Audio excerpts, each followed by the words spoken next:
మహాగణపతిం మనసా స్మరామి మహాగణపతిం మనసా స్మరామి.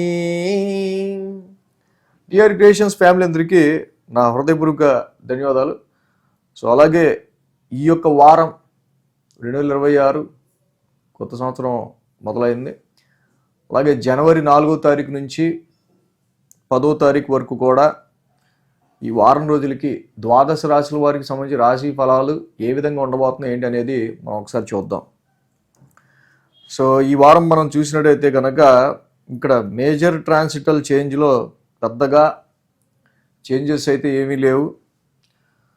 ఏవైతే ఇక్కడ మాసగ్రహాలైన రవి, బుధ, కుజ, శుక్రులు నలుగురి స్థితి గోచారం కూడా ధనుర్ రాశిలో ఇక్కడ జరుగుతూ ఉంది. శని భగవానుడు మీన రాశిలో, అలాగే మిథున రాశిలో గురువు గారి యొక్క సంచారం జరుగుతూ ఉంది. అలాగే సింహరాశిలో ఇక్కడ కేతువు యొక్క సంచారం జరుగుతూ ఉంది. కుంభరాశిలో రాహు యొక్క సంచారం జరుగుతూ ఉంది. సో ఈ విధమైన గ్రహస్థితుల ఆధారంగా చంద్రుని యొక్క గమనం కూడా గమనించినట్టయితే కనుక ఈ వారం చంద్రభగవానుడు కర్కాటకం, సింహం, కన్య 3 రాశుల మీదుగా ఆయన గోచారాన్ని సాగిస్తూ ఉన్నారు. సో ఈ విధమైన గ్రహస్థితుల ఆధారంగా ఈ వారానికి సంబంధించి ద్వాదశ రాశుల వారికి రాశి ఫలాలు ఏ విధంగా ఉండబోతున్నాయి అనేది చూద్దాం.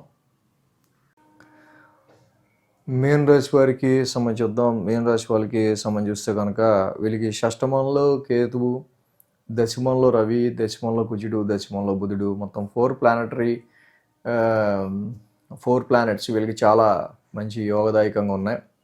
5, 6, 7 స్థానాల మీదుగా చంద్రుని యొక్క సంచారం కూడా ఉంది. కాబట్టి మంగళ, బుధ, గురు, శుక్ర, శని 5 రోజులు కూడా ఈ రాశి వాళ్ళకి అనుకూలంగా ఉంది.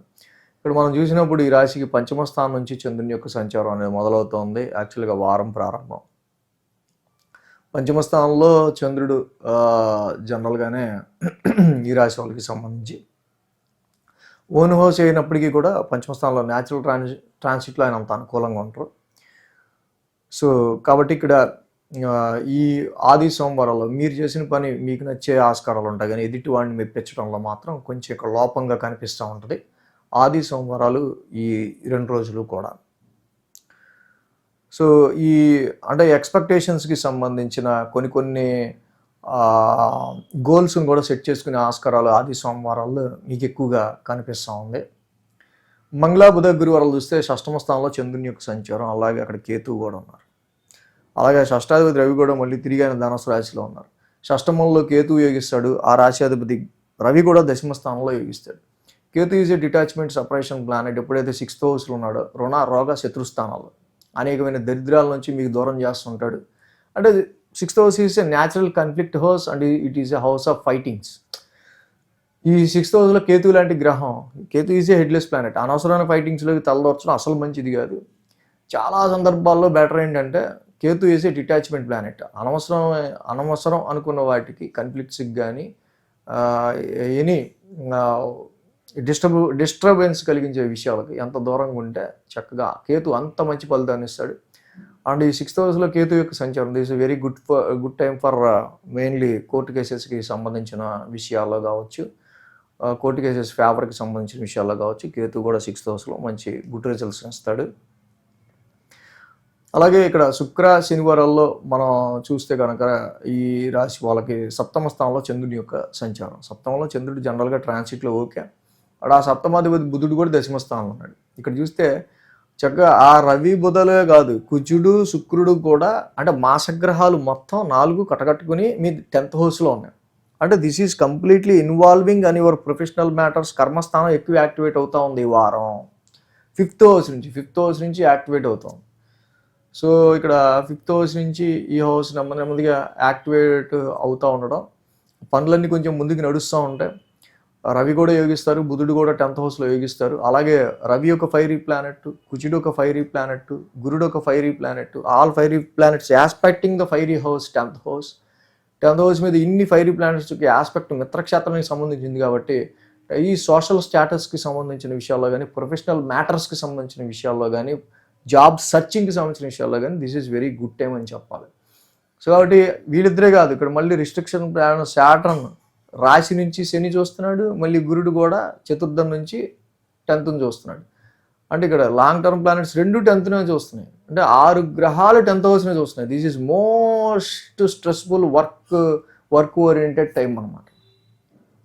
వర్క్ లేనోడు ఇక అమ్మ ఏం వర్క్ వచ్చి పడింది అనుకోవాలి. ఏ వర్క్ లేనోడికి ఏదో వర్క్ అయితే కంపల్సరీ వస్తుంది కంపల్సరీగా. సో కాబట్టి ఇక్కడ కాకపోతే ఏంటంటే కుజుడికి బుధుడు పడ్డు, రవికి శుక్రుడు పడ్డు. సో ఈ విధమైన చిన్న ప్రాబ్లమ్స్ ఉంటా ఉన్నాయి. సో ప్రొఫెషనల్ మ్యాటర్స్లో మీరు డీల్ చేసే విషయాల్లో కానీ, కెరీర్ పరమైన విషయాల్లో కానీ, ఉద్యోగంలో కానీ సమ్ అపోజిషన్స్ ఉంటాయి. అపోజిషన్స్ ఉండకుండా ఉండవు, అపోజిషన్స్ అనేవి ఉంటాయి. కానీ న్యాచురల్ ట్రాన్సిట్లో దిగ్బలంలో రవి కుజ బుధులు అందరూ యోగిచ్చేవి. సో కాబట్టి రవి లాంటి ఒక ప్లానెట్, కుజుడు లాంటి ఒక ప్లానెట్ ఉండటం సో డెఫినెట్గా అంటే కొంచెం లాజికల్గా మీరు వివాదాన్ని సాల్వ్ చేసుకుంటూ ముందుకు వెళ్ళిపోతే ఈ అపోజిషన్ అనేది మీరు చక్కగా ఓవర్కమ్ చేసుకుంటూ రావచ్చు. సో కాబట్టి ఈ విధంగా చదువుకునే పిల్లలకు కూడా చాలా వాళ్ళ వరకు వాళ్ళ పనులు వాళ్ళు బిజీగా ఉంటారు. ఉద్యోగం చేసుకునే వాళ్ళు కూడా వాళ్ళ ప్రొఫెషన్లో వాళ్ళు బిజీగా ఉంటారు. సో అందరూ కూడా ఈ టైంలో డెఫినెట్గా కర్మస్థానం ఎంత యాక్టివేట్ అయింది కాబట్టి ఏ పని లేనోటి ఏదో పని ఉండే ఆస్కారం కూడా ఈ టైంలో మనకు కనిపిస్తుంది. కాబట్టి శని ఇక్కడ రాశిలో ఉన్నారు, ఏలినాటి శని ఒకటి నడుస్తూ ఉంది కాబట్టి కొంచెం కాన్ఫిడెన్స్ లెవెల్స్ అప్ చేసుకోవడానికి ట్రై చేస్తుండాలి. ఆరోగ్యానికి ఎక్కువ ఇంపార్టెన్స్ ఇస్తూ ఉండాలి. నీలాంజన సమాభాసం చదువుకుంటా శనికి ప్రతి శనివారం తైలాభిషేకం చేసుకుంటూ వెళ్ళటం మంచిది. వ్యయ స్థానంలో రాహు అన్నెసరీ ఎక్స్పెండిచర్స్ తీసుకొస్తూ ఉంటాడు. సో అలాగే స్లీప్లెస్ నైట్స్ కూడా ఎక్కువ క్రియేట్ చేస్తూ ఉంటాడు. కాబట్టి దుర్గామాత ఆరాధన చేసుకోవటం, అర్ధకాయం మహావీరం చదువుకోవటం, కేజింపావు మినుములు బూడిద రంగు వస్త్రం శనివారం పూట దానం ఇచ్చుకుంటుండడం కూడా చాలా మంచిది. సో అలాంటివి చేయడం వల్ల కూడా మీనరాశి వాళ్ళకి ఇంకా బెటర్గా ఉంటుంది. సో మొత్తంగా 12 రాశుల వారికి సంబంధించిన రాశి ఫలాలు ఈ వారం ఈ విధంగా ఉన్నాయి.